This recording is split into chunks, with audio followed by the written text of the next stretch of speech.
Greetings. This is Brain in a Jar, and I will be your guide and show you a peek behind the curtains of reality at the wide vistas of the fantastic and the horrifying. So, sit back and relax. Or, if you're a disembodied brain in an Initech capsule, float and bubble.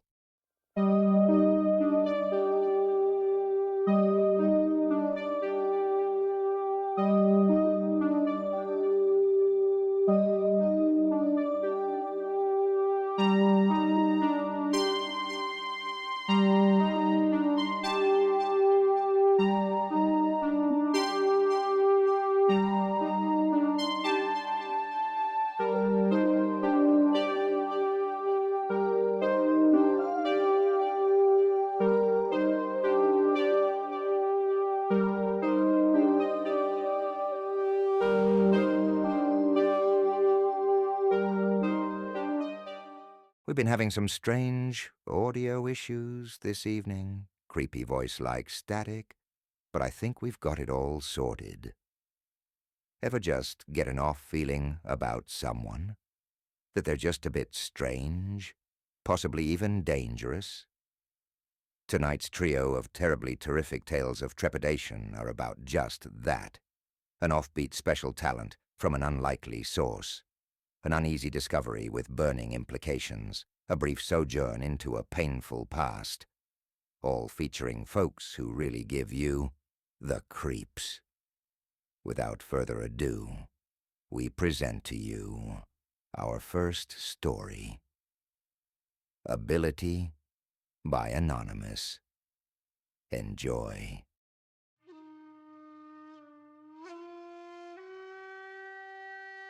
I live in Osaka, Japan, and often use the subway to go to work in the morning. One day, when I was waiting for the train, I noticed a homeless man standing in a corner of the subway station, muttering to himself as people passed by. He was holding out a cup and seemed to be begging for spare change. A fat woman passed by the homeless man, and I distinctly heard him say, "Pig." Wow, I thought to myself, this homeless man is insulting people, and he still expects them to give him money? Then a tall businessman went by, and the homeless guy muttered, "Human." Human? I can't argue with that. Obviously, he was human. The next day, I arrived early at the subway station and had some time to kill, so I decided to stand close to the homeless man and listen to his strange mutterings. A thin, haggard-looking man passed in front of him, and I heard the homeless guy mutter, "Cow." Cow? I thought. The man was much too skinny to be a cow. He looked more like a turkey or a chicken to me. A minute or so later, a fat man went by and the homeless man said, "Potato." Potato? I was under the impression that he called all fat people pig. That day at work, I couldn't stop thinking about the homeless man and his puzzling behavior. I kept trying to find some logic or pattern in what he was muttering. Perhaps he has some kind of psychic ability, I thought.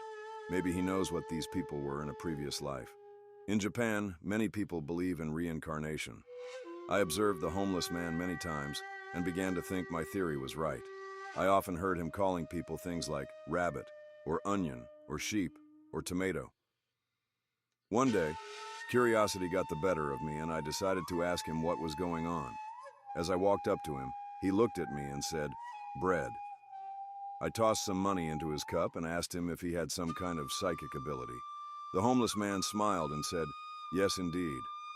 I do have a psychic ability. It is an ability I obtained years ago. But it is not what you might expect. I can't tell the future or read minds or anything like that." "Then what is your ability?" I asked eagerly. "The ability is merely to know the last thing somebody ate," he said. I laughed because I realized he was right. He said, "Bread."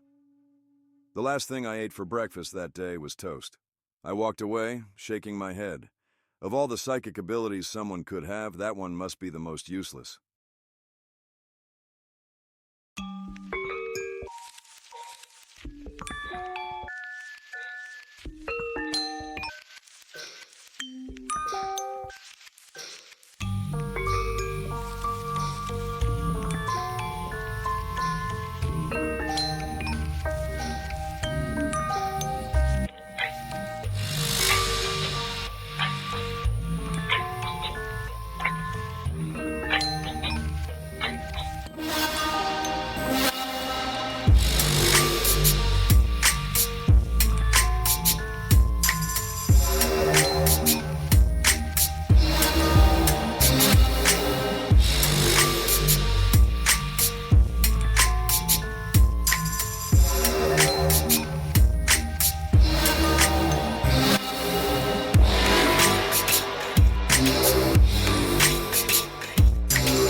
That last story would probably give me the munchies, if I had a stomach, that is.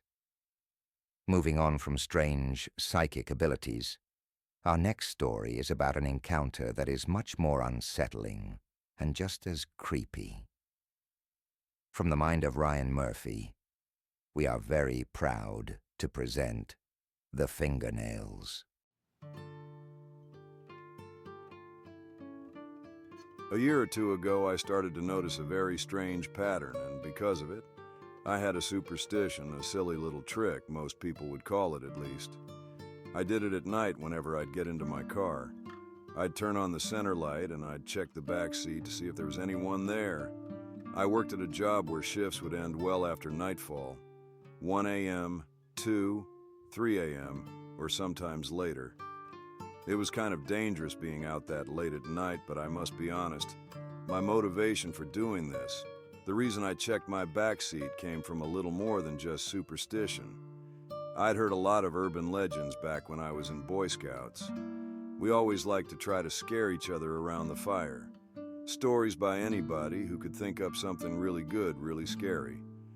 The best stories always came from our dads. Maybe it was because we'd listened to them closer. Worried about getting a whack to the back of the head if we didn't, or maybe it's because they'd been around long enough to have figured out how to captivate an audience. As if they didn't know how to by the time they were in their 40s or 50s, they weren't going to learn now, but maybe it was just because if they had a story that was good enough to tell us and is predicated by my previous assumption, they were good enough at telling it.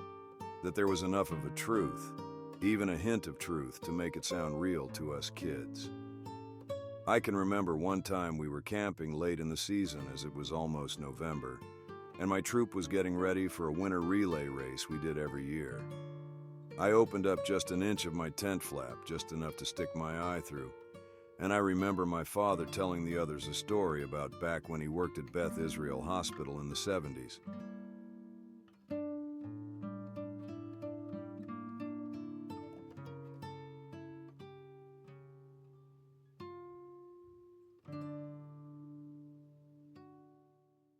Talking with the other dads for more than an hour after us kids were supposed to have gone to sleep. Supposedly. He was talking to all of them about the burn ward and patients that he'd seen there. Some of them were celebrities, and a lot of them were famous even outside of the Boston area. He described the cases he'd seen by saying that in a fire their skin melted like it was made of wax, and that it didn't act like skin anymore. He told the other dads about how the most frightening part was looking at the patient profiles and seeing how they looked before and after the burns, especially if they were famous enough where you already knew what they were supposed to look like. He would only talk about the burn ward after the kids had gone to sleep. But I never knew, and I never asked him how much he was aware that each and every one of the kids stayed up in their tents to hear the scariest stories of the night. There were 3 very specific things about those stories that I still remember. First, he'd only tell those stories when it was cold out. A dry New England cold where you can smell snow coming. Cold enough to see your breath, but not cold enough to keep us from going out camping. Second, were the patient's eyelids. One of the biggest things that most people don't think of when they think of being burned alive is the skin around their eyes. In most cases, the skin membranes ooze out and reform at the base of the eyeballs, fusing their eyes shut and blinding the victim. Some of them had their eyelids surgically reopened.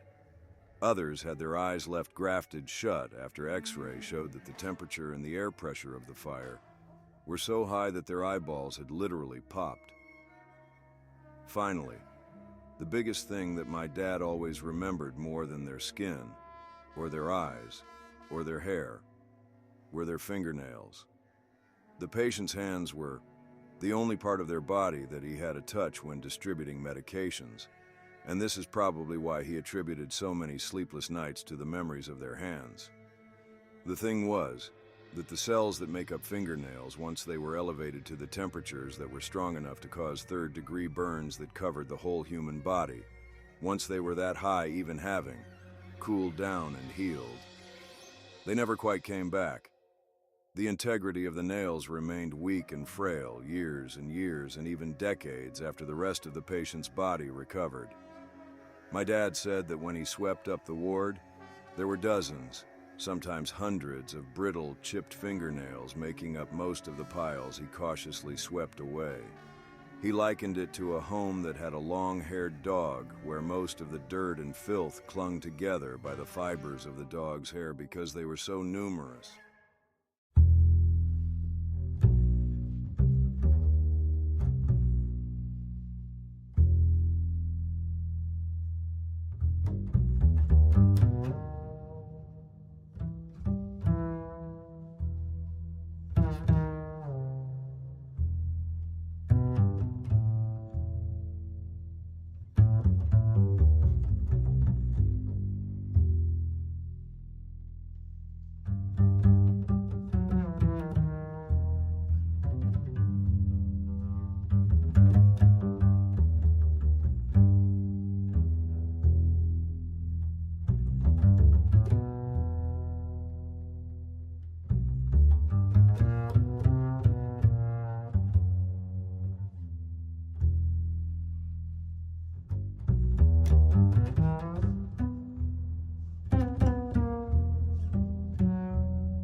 The pattern that I mentioned earlier before I explained my little story about my old days in Boy Scouts is that I've been finding fingernails in my back seats that first and foremost irrefutably come from a human, but do not, I am certain, come from me. The first thing that I thought of were my clients, as I'd been working in a facility for the elderly for a few months, and sometimes I drive my patients in my personal car. I rationalized the strange little messes that I would find as some of them acting lazily, picking at their nails, or even purposefully trying to leave a disgusting waste in my car, as some in elderly care often enjoy getting an immature rise out of people, whether it be positive or negative attention. That is, until this one day I went to my car and saw someone trying to open my back door. It was dark, and when I yelled out to him, he looked right at me. Right at me. The figure then immediately bolted off into the woods. I wish I could say that I didn't get a good look at his face. After all, that's what I told the police when I reported the attempted break-in. But I did see his face, that is, if you could call it a face. It's, difficult to describe now, despite how vivid the image remains in my mind. It's not difficult because of how much time has passed, and it's not difficult because of how frightened I was and still am now just thinking of that night. It is difficult to describe because I've never seen a person who was that badly burned and having no hair, no ears, no eyes, nothing but an open, gaping mouth. A mouth that appeared disproportionately big for a human being, probably due to the lack of anything else in the face to give it some or any natural context, but the mouth was enough to emote fear. Fear when it became aware that I had interrupted its plans. Lots of people check their back seats before they drive because of superstition. Everyone has grown up hearing about that story of the man with the knife hiding in the back of some poor women's car and the truck driver flashing their high beams, who is misunderstood until the true horror is revealed. This story often still lashes through the minds of a whole generation of drivers whenever they're blinded by high beams on some dark old highway. I'd probably laugh at them like you would, or at least get them to explain themselves and how childish they were acting. It doesn't take a man with a knife to get a stranger to start noticing their surroundings, but it only took me one visit to the burn ward at Beth Israel Hospital to find out how many patients had disappeared unaccounted for. You just never know who or what is creeping around in the dark. Our last tale of terror for the night is by the Little Fears, and is a beautiful example of short and spooky. I'd like to thank Unit K for lending his vocal auditory module to us this evening. Now to the story, Like Pennies and Gasoline.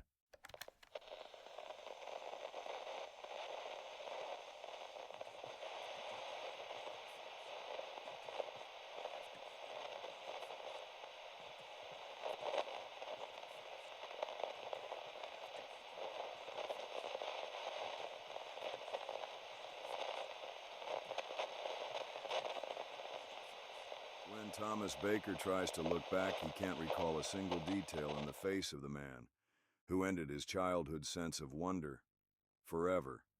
The mall Santa who he had asked for a Sega Genesis 16 years earlier. Thomas learnt that Santa Claus didn't really exist on the day that it came, when his parents looked at the unwrapped gift with a wide-eyed terror and asked him if he knew who had brought it into their home. They had only unwrapped it after the detectives had gone back home to their families with no more information about Thomas's missing brother Chris than they had started with that morning. That was when a remark Thomas previously ignored came back to mind.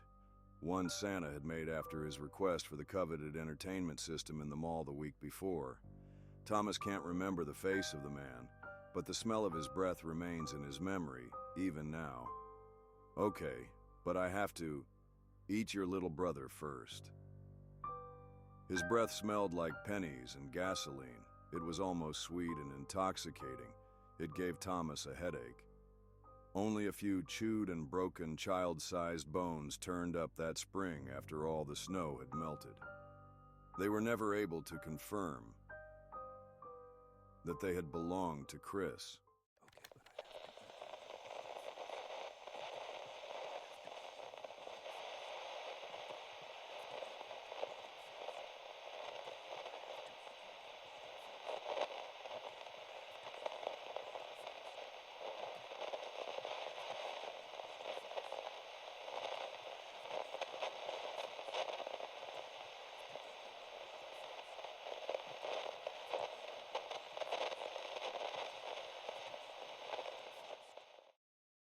I hope you enjoyed tonight's broadcast. I know I did. To all my disembodied and bodied friends out there, this has been Brain in a Jar, and you've been listening to Mystery Science Horror Radio 9000. Stay sane, stay safe.